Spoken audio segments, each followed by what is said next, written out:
Imagine you're driving a car and the warning lights starts flashing. What do you do? Maybe you've been in that situation before. You have two choices. One, ignore it and hope for the best. Or you stop and see what's wrong. Well, what's going to happen if you ignore it? If you ignore it long enough, something will break and the car will stop. Your emotions work the same way. Let me introduce myself. My name is Dominika Kalinowska and I'm the founder of Relief Therapies.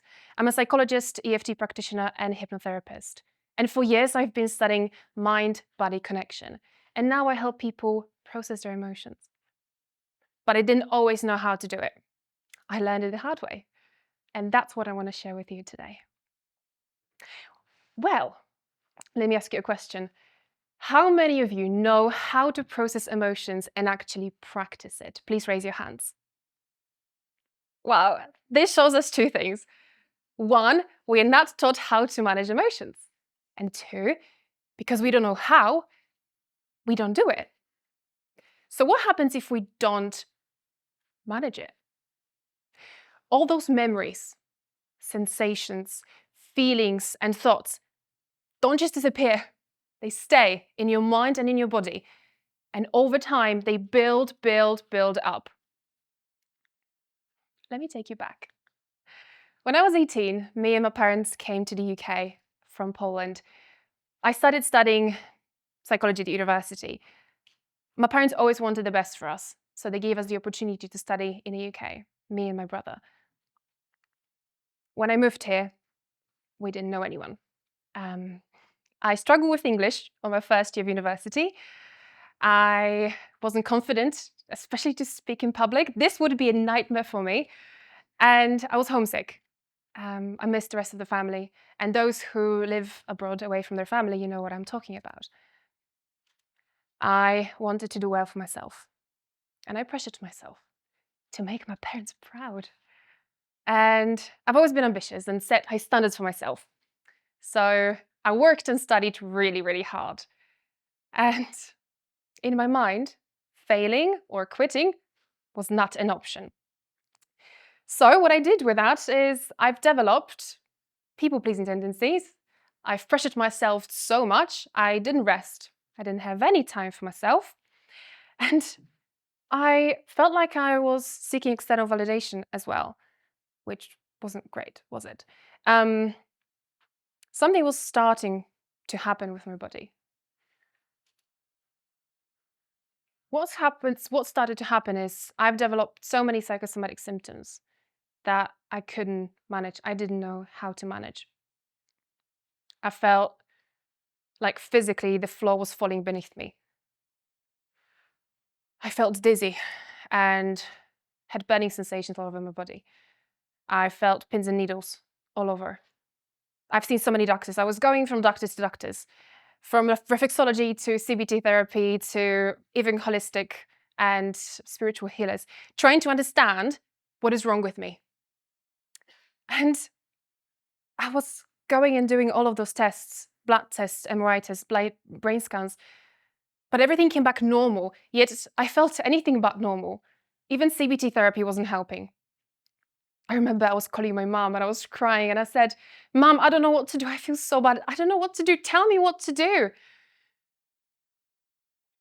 But she was hopeless. And back then, I didn't know it was me who was causing it all.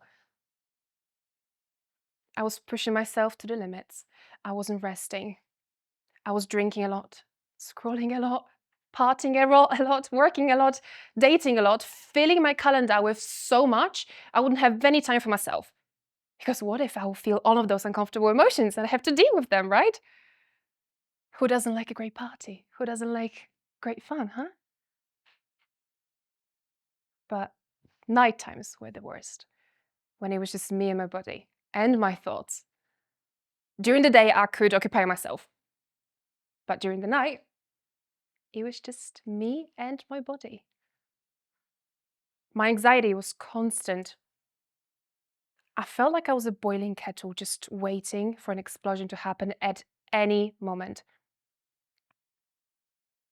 I believed, if I'd slow down, I would fail.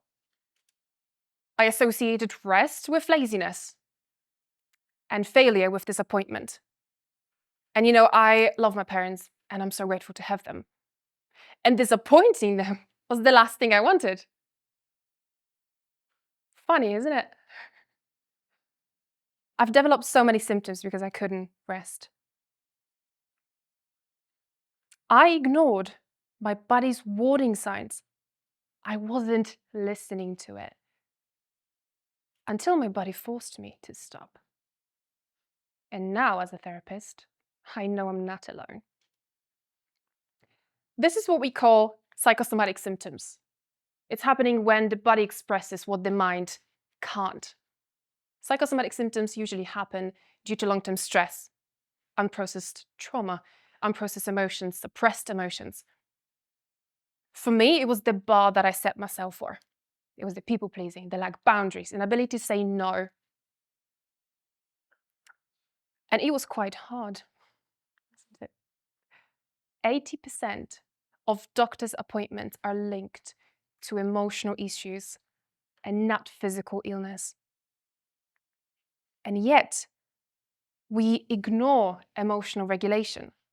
And funny enough, because it's so important, it's the least addressed area in medicine today and is directly relating with memory issues, with risky behaviors, addictions, all sorts of issues with confidence, psychosomatic symptoms.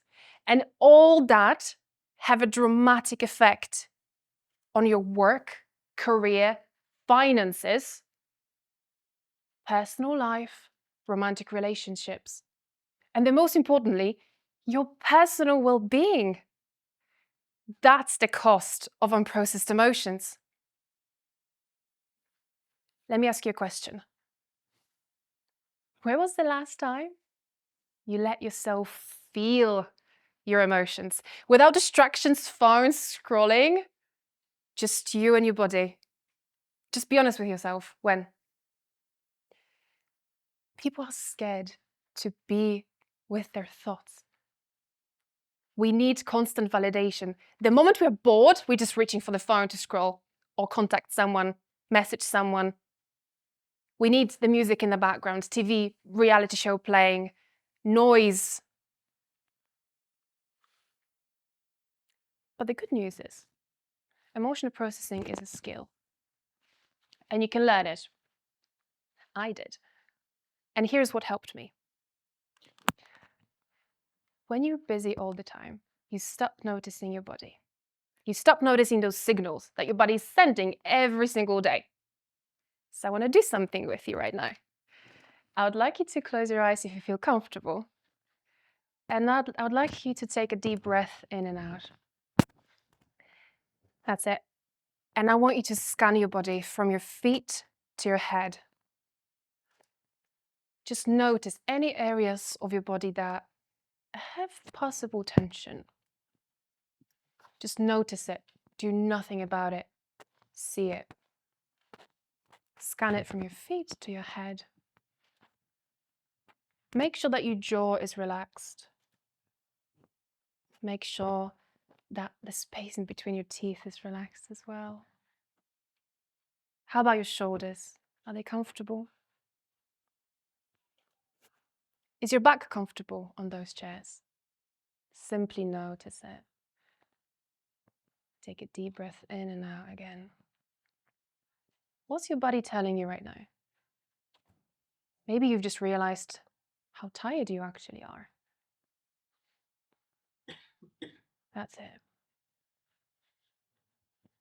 You can open your eyes whenever you're ready. That's your body talking. And oftentimes we don't listen. We don't process emotions by thinking about them. We process them by feeling them. That's why CBT therapy didn't work for me, because I needed the space to feel, not think, because it was all on an analytical level. Because of my symptoms, overthinking, anxiety, all sorts, I was looking for a solution. And I was looking for a solution that would work for me immediately. And I found it for myself. And it's called emotional freedom technique. It's a tapping technique that releases emotions very easily.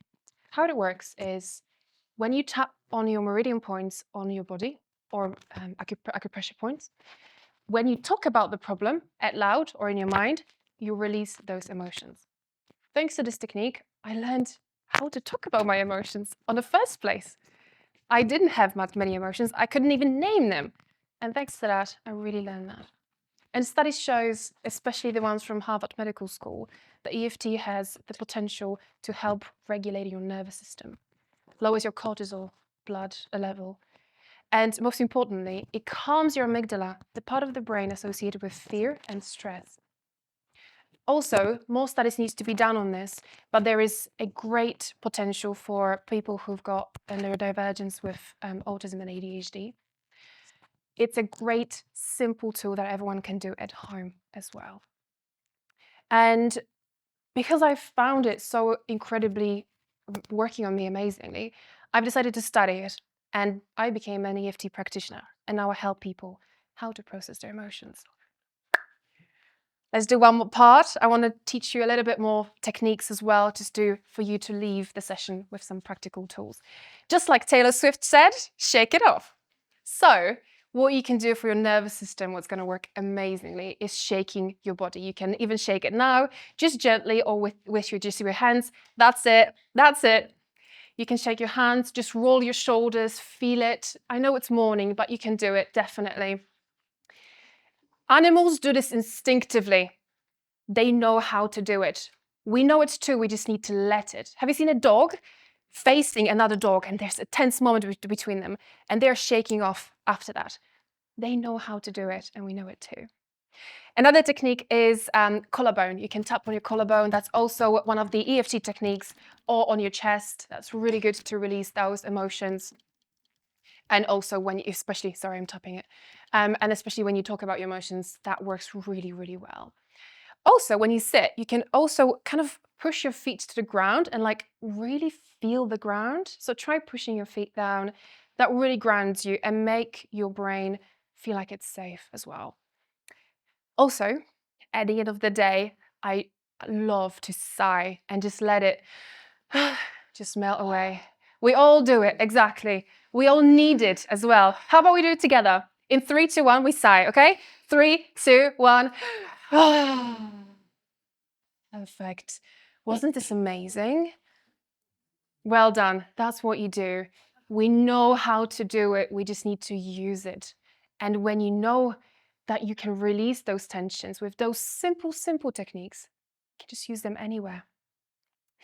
So those tell your brain and your body, you're safe now. All of the anxiety and overthinking, it's caused by your brain not being safe. And those techniques do make it safe. And my partner calls me out on this right now. He's like, what's wrong? What needs releasing now? So he actually reminds me about those techniques when I need it most as well. And naming your emotions actually causes the emotion to reduce their intensity. So try naming your emotions next time you have something to work on. Sigh, tap.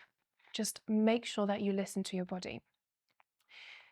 Did you know that emotions only last 90 seconds?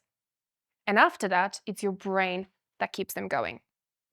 So next time you're triggered, pause, take a deep breath in and out, and ask yourself, what is this emotion trying to tell me? And then feel it, feel the answer, and then respond, not react. Because your emotions are just signals, they're not facts, and they will release itself if we let them. I wish someone had told me those things when I was younger and taught me EFT or any other techniques, because they worked greatly on me. And I've practiced a lot and I've done so many therapies myself. And I wish someone who would have told me, your emotions are not the problem. Ignoring them is. And ever since I started slowing down and started listening to my body, my psychosomatic symptoms started to disappear one by one. After so many years of dragging with me through my life. In all honesty, I'm not perfect at this either. It's all about practice. And it's like we brush our teeth every single day. We need to check in with our emotions daily. So tonight, when you go to bed, you can let a sigh out and ask yourself, what is my body trying to tell me? Then listen, feel. Because your emotions don't want you to fix them. They just want to be heard. Thank you.